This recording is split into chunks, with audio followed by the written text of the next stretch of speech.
Hello, everybody. Welcome to the Railsplitter Athletics Report, and happy Easter for those of you who are getting ready for the Easter holiday weekend. We are slowly starting to wrap things up here on the LMU campus in terms of the spring 2014 athletic season. LMU men's and women's tennis programs have closed out regular season play. We'll talk with Benny Collins a little bit later on tonight in the show. The LMU men's and women's golf teams have also participated in the 2014 Food Lion SAC Championship. That was held over in Sevierville, Tennessee this past week, and we'll talk with Travis Muncie about that a little bit later on this evening.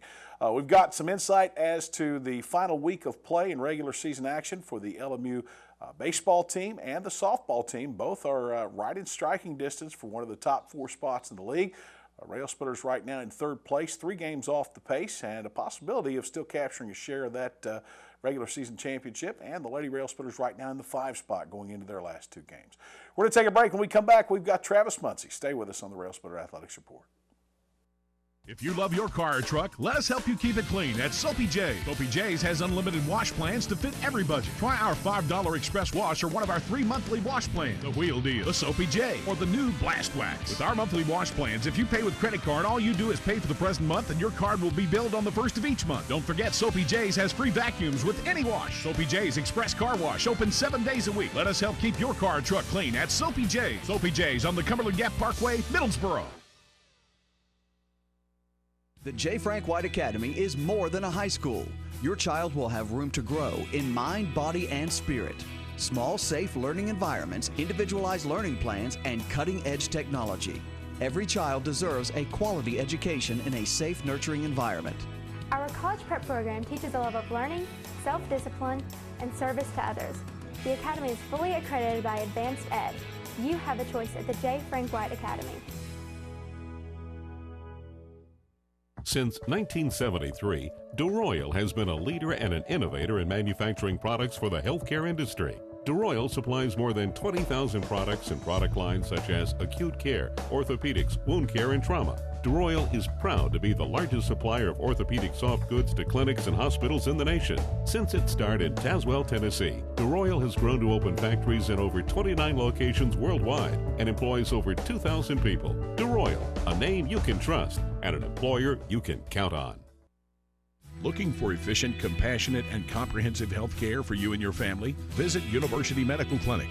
All providers are faculty members of LMU's DeBus College of Osteopathic Medicine and are board certified in their specialty. Multiple specialties available including family medicine, pediatrics, OBGYN, and osteopathic manipulative medicine, with locations in Harrogate, Tazewell, and New Tazewell, and most insurance plans accepted. University Medical Clinic is here to serve you. Call 423-869-7193 for an appointment.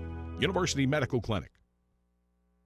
Welcome back to the Railsplitter Athletics Report. It's been a few weeks since we talked with LMU head men's and women's golf coach. We're going to talk with Benny Collins a little bit later on, and I was told he was here just a minute ago. Been a couple of weeks since we've talked with head golf coach Travis Muncie, and so there's been quite a bit of play since the last time we spoke with him. Back on April 7th and 8th, the Lady Railsplitters played in the Agnes McAmis Memorial over at Link Hills Golf Club in Greenville, Tennessee. And Travis, I know that that was your final outing before the SAC championship was held in Sevierville this week. Let's go back to that Link Hills battle over there in the Agnes McAmis Memorial. That's a tough one. Yeah. Let's talk about that. Well, just an icing on the whole season. The weather was awful, and the first day got rained out, so they only played 1 round. And up in Link Hills, they had a lot of trees down, and that's when those storms blew through and dumped a couple inches of rain. And the first round got canceled, and we played the second one. We played all right. It wasn't our best, but we're battling some injuries and some different things with the women's team, and we fought through it, but it was just a one-day shootout. You know, injuries are something that happens with all athletic teams, and there's just something that you have to play through. Either you're able to play or you're not. But each year you also have to deal with the weather. But I don't remember a year when the weather has been as inhospitable to outdoor sports as it has been this year. It has forced the cancellation or the postponement of most every outdoor sporting event that we've had this year at 1 week or the other. And, you know, when you're playing golf, the grips on the clubs can't really be wet. It's tough to play in a drizzle. Cold conditions make it even much worse. Well, it's hard to play in a lot of layers of clothes. No doubt. Yeah. And the weather we've played in has been awful. I mean, we've been playing in 30-degree weather. And 3 of the 6 tournaments we played this spring, we played in the snow. So, you know, it's just one of those things. It's not easy playing with a lot of clothes on when the sleet, rain, because, you know, you take Salisbury where we played, and, you know, it was 50 when we started, and it was 26 when we ended. So, you know, it's just been one of those springs, and even all the way through the conference championship, it was the same weather. People don't understand, you know, you're talking about playing golf in the snow. You say, well, how do you find a white golf ball in snowfall? Well, you know, it's not really like that, but when snow is flurrying, obviously, it's not to the point where the grips are wet. It's not to the point where you can't play. It can get to the point where you have to postpone or halt a round. In this particular case, though, we've had a lot of rain this year, a lot of cold, a lot of snowy conditions that have seemed to just hang around forever. This past week, you went down to Sevierville, Tennessee, where both your men's and women's teams played in the SAC championship. And, you know, from the very get-go, things were a little less than desirable in terms of the tournament. Yes, it was. We played really well the first round with the men. We were leading after the first day. And then after that first day, it was great weather. And then the second, and just the weather kept deteriorating after day 1. And we slipped a little bit on day 2. We finished a little bit weak because the weather, the wind started really picking up. And you talk about a long golf course. That golf course, the last day, it played, you know, was the raw measurement was about 7,100. But we calculated it out. The last day, it played over 8,000 yards. Unbelievable. The ladies finished 8th in that event. The Railsplitters came in 4th. This is the second year that the SAC Championship has been held there at the Sevierville Golf Club. Is that going to be the permanent home for this tournament? No, we actually restructured the whole conference championship with men's and women's golf. They're getting separated. Unfortunately, like schools like us, where I coach both men's and women's, you know, it's hard to be in 2 places at once. So the SAC coaches got together and we voted to separate the men's and women's tournament. So the men will be 1 week and the women will be the next. I think it'll make better championships because there's a lot of coaches that coach both men's and women's teams. But at least you as the head coach will have the opportunity to be at both of those different events. They won't be scheduled at the same time as they have in many other sports over the years. Correct. You know, that's, you know, you go with the men one day, the women the next, and then, you know, whoever's in contention, you go with the last day. And it's tough. You know, I have a great assistant coach, and it's just not the same, though, having two of your two coaches are the same that's been with them all season at the tournament. All right, we mentioned that the LMU men finished 4th in that event. Now, we did have some players that made some all-tournament accolades or all-championship accolades, if you will. But before that, Rand Wasson for the men was named SAC Men's Golfer of the Year. One of the individuals who made the all-championship team or all-tournament team for the men was sophomore Connor Froning. So while you did receive some individual accolades, as a team, I know you didn't really feel like the men finished where you would like to have seen them. No, you know, a lot of things go down. You know, the times you pull with the weather, you know, makes a difference. But, you know, I'm really proud of the team. We had a great season. You know, we can't take anything away from our guys and girls. You know, we had 2 great seasons with the players. Trey Mullins has really came on. I think that's a picture of him right there. And that's Rand. I mean, to intercept the regular season, Rand was the player of the year. Braden Gallion made first team all-conference, and Trey made honorable mention. And with the women, Lindsay Davis got honorable mention with the conference. But in the tournament, you know, Connor Froning made second team, and Sydney Gallant played spectacular. She's from Canada. I guess she was in her element there. And she finished first team all-conference. And that's kind of a prelude of things to come because she is a young player in this squad. And we knew going into this year that the women's program, by and large, was young, somewhat in a rebuilding stage. Yeah. The women's team is very young, and the men's team. I don't lose anybody this year. So we're going to come back stronger than ever next year. So, you know, it's very exciting not losing anybody, having not to replace anybody, and just having the players you have there get better. So, making no excuses, when you're talking about the technology that we have with golf balls and clubs and players walking around on the course now with rangefinders and so forth. I mean, it makes things, it takes a lot of the guesswork out of things. Some clubs are more forgiving than others, but with all the technology that we have at our fingertips today, does it make it very difficult for a team to repeat as champions year after year when the athletes are getting better, the technology is improved, and so forth? Yeah, I mean, all the teams in the conference are strong, and that just shows you Tusculum was up there. Tusculum hasn't beat us all year long. Neither's Carson Newman, but it just takes one tournament to get hot, which is with any sport, and pulling the right times.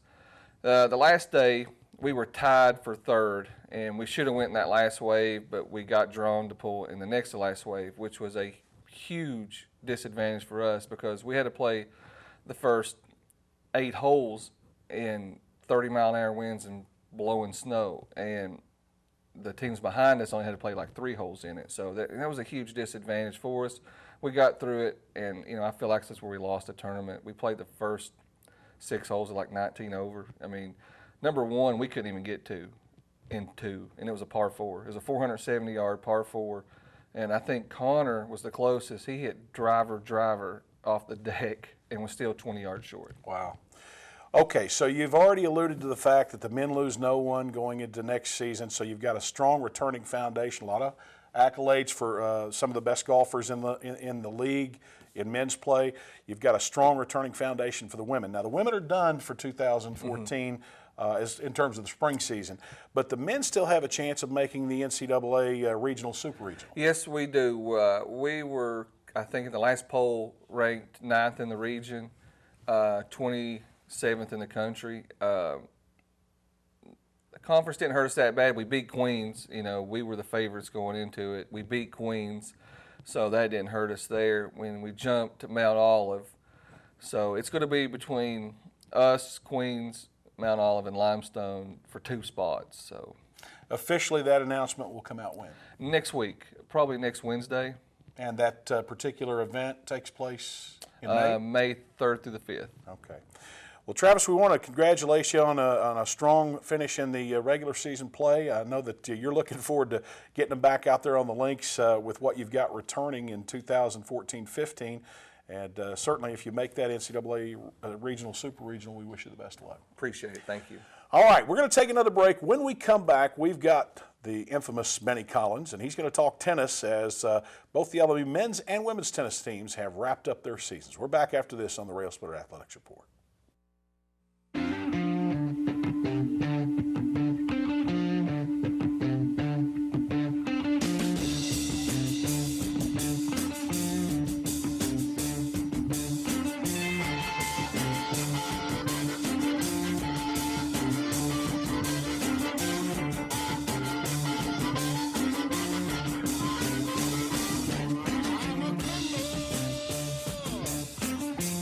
Top off at mycokerewards.com.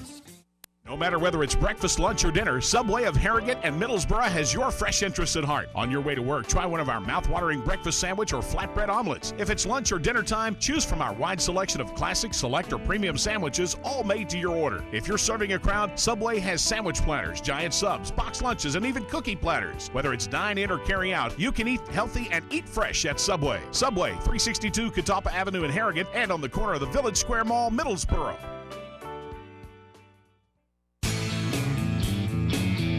It's the Old Town Grill. The Old Town Grill is a special place where you bring more than family, more than friends. Bring a hearty appetite, because at the Old Town Grill, you'll never walk away hungry. A delicious change from the ordinary. The perfect place to bring the entire family. The best food and plenty of it. Join the fun and treat your appetite to something special. It's the OTG. The OTG is the place to be. I will help families adopt children from around the world and in our own backyard. I am teaching ethics to the next generation of lawyers.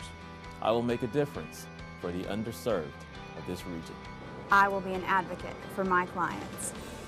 As a prosecutor, I fought for those who couldn't speak for themselves. I'm a lawyer and professor. I will be a lawyer. I will be a lawyer. I will be a lawyer.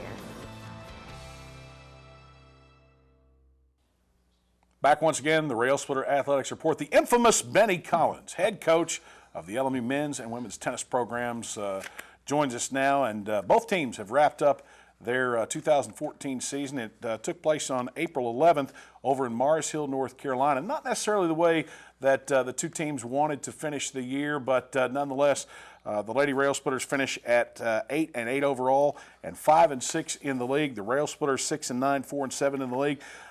Somewhat of a tough year for both programs this year, Benny, because the league is just so much improved, both in men's and women's play, and add to that the fact that we're still in the stages of going through a rebuilding process with the men's program, and of course new players with the women's program.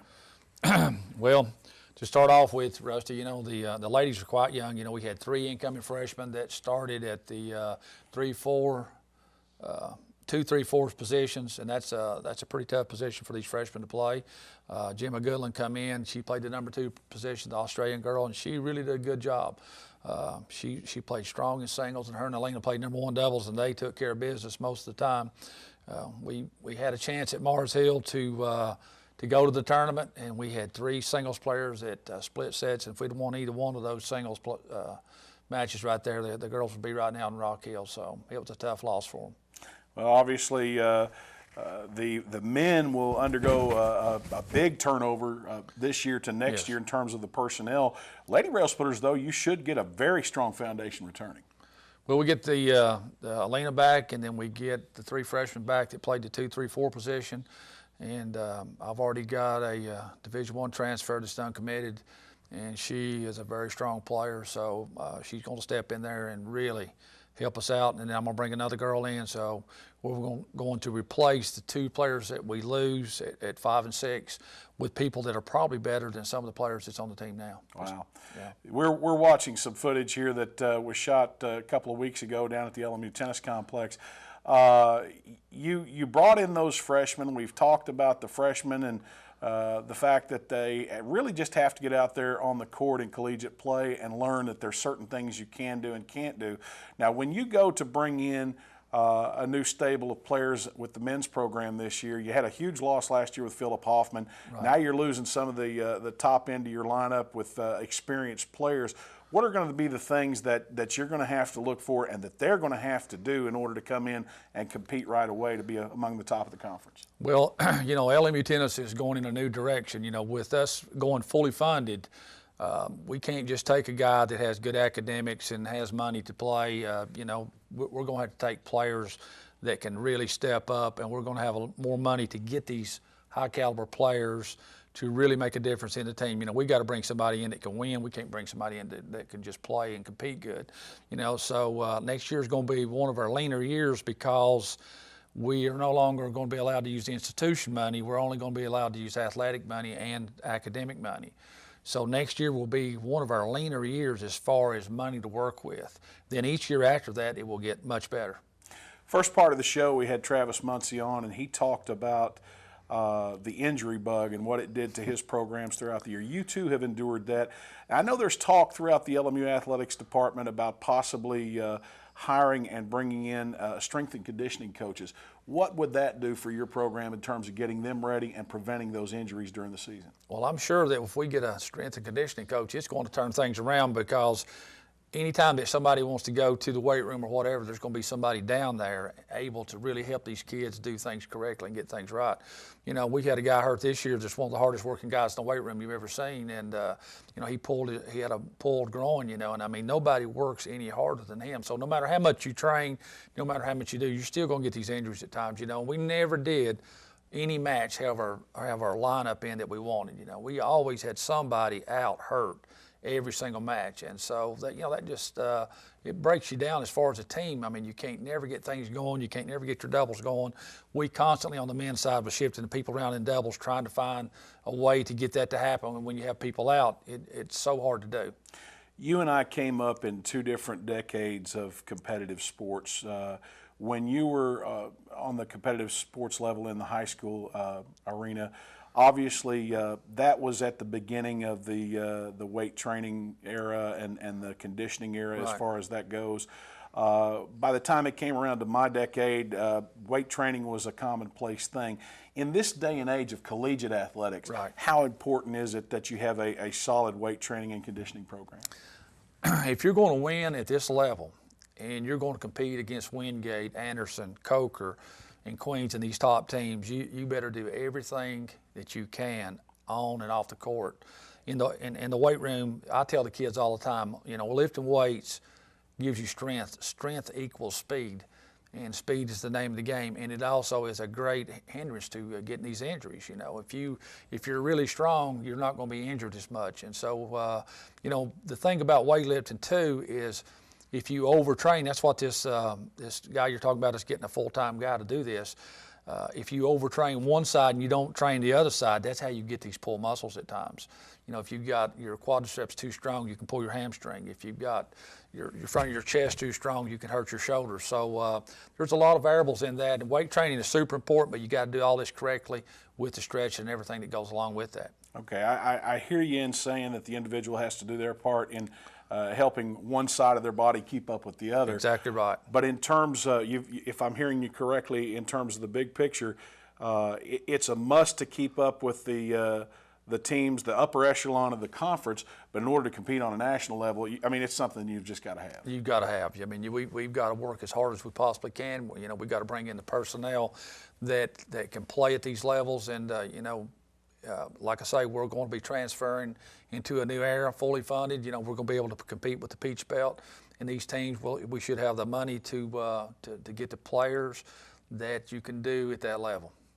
You just completed the 2014 season, and that now, how many years have you been at the helm of the program? 6 years. 6 years at the helm of the program, folks. I'm going to tell you, probably it's not something he really wants to point out on this show. First time that his teams have not been over to Rock Hill for the SAC tournament in postseason play, so that's quite a run. Obviously, the process of going fully funded, you said is going to be a tier process that will eventually work you into a fully funded thing, but it happens over time. So you've got the lean years. Will it be detrimental to this program if, for some reason, we weren't able to get there again next year? To get where? To the conference Final Four. Final Six. Final Six. I beg your pardon. We'll be there next year. I'm very confident that both teams will be there next year. You know, the guys would have made it easily this year if we hadn't had all those injuries. The girls would have had a little more experience in a lot of those matches. We lost 4 or 5. Some of those younger girls could have pulled off another singles win. We'd have been there this year. You know, we're a pretty solid team. You know, we played Queens very tough on the girls' side. We lost to them 5-4 and had the opportunity to beat them.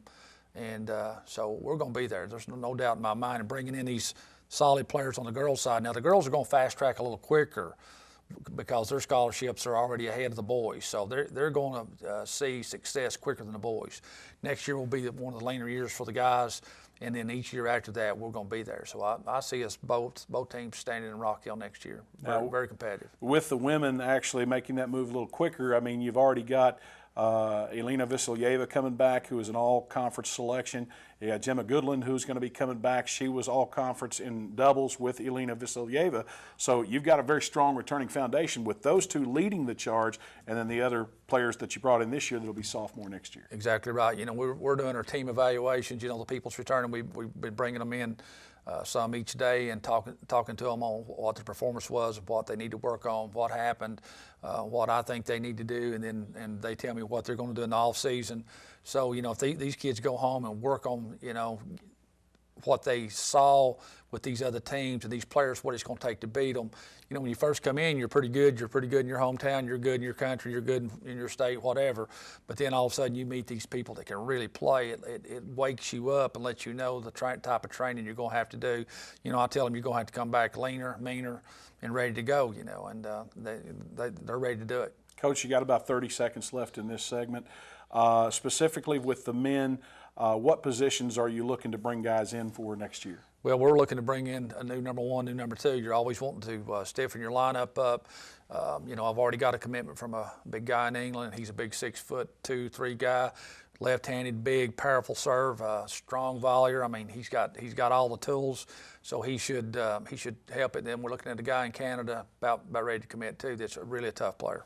Coach, good luck. Congratulations Thank you. on another great finish.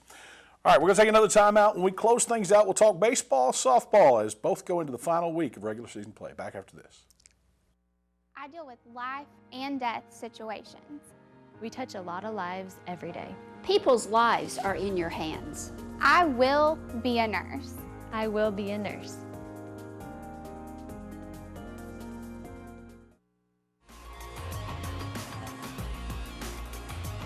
The Duncan School of Law at LMU, where innovative teaching meets cutting-edge technology.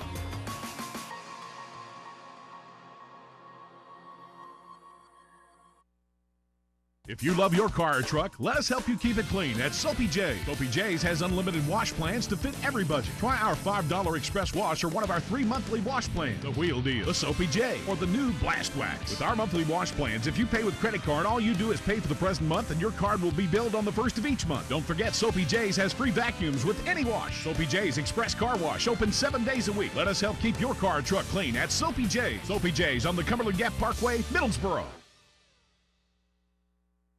We represent the Coke brand, and we would love to somehow bring some kind of legal action against Coke Zero. There might be some taste infringement issues. There's really no legal concepts of a company bringing a lawsuit against itself. If this is the king of the jungle, they're acting like the toucan that's on the branch, real colorful and preening, and showing off, and hey, look at us. I want to take a stick and knock that toucan off the branch. Yeah. Da, da, da, da, da. One of the area's best-kept secrets when it comes to piping hot fast food is World of Wings Cafe and Wingery, located in the LMU Campus Center. No matter whether it's chicken tenders, chicken wraps, burgers, or hot wings in a variety of flavors, WOW has a menu that's second to none. Try one of our fantastic sides like our fried mushrooms, fried pickles, mozzarella sticks, onion rings, our famous cheese fries, sweet potato fries, or our Texas toast. Shock your taste buds at WOW World of Wings Cafe and Wingery, located in the LMU Campus Center. Welcome back to the show. Special thanks to Travis Muncy and Benny Collins for joining us as they bring their, at least Benny Collins brings the 2014 season to a close. For Travis Muncy, again, still a waiting process to find out if his men's team makes the NCAA Regional, Super Regional, which is coming up. And as you heard, that will be the first week in May. Now, for those of you who follow the LMU teams on the Diamond or the Circle, that would be, of course, the softball team and baseball team. Softball team playing their final regular season series this weekend on the road over in Wingate, North Carolina. They'll take on the Bulldogs of Wingate University. 1 and 3 o'clock start for the Lady Railsplitters and the Bulldogs. Right now, going into this weekend's play, the Lady Railsplitters are in 5th place of the league standings. They could possibly move up a bit before the SAC tournament. And, of course, as you well know, the SAC tournament being held at LMU this year. I believe that gets started April the 28th. It's a Thursday. I think that's the date. And it'll run through Sunday. So we want to wish Natalie Layden and her team the best of luck. Railsplitter baseball team also over in Wingate this weekend playing a 3-game set with the Bulldogs. Action gets underway Friday evening at 6 o'clock under the lights. 1 o'clock start for the doubleheader Saturday. Railsplitters trying to move up and possibly take a share of the regular season crown. That's all the time we've got for this week. Until next week, I'm Rusty Peace. For everybody behind the scenes, good night, everybody.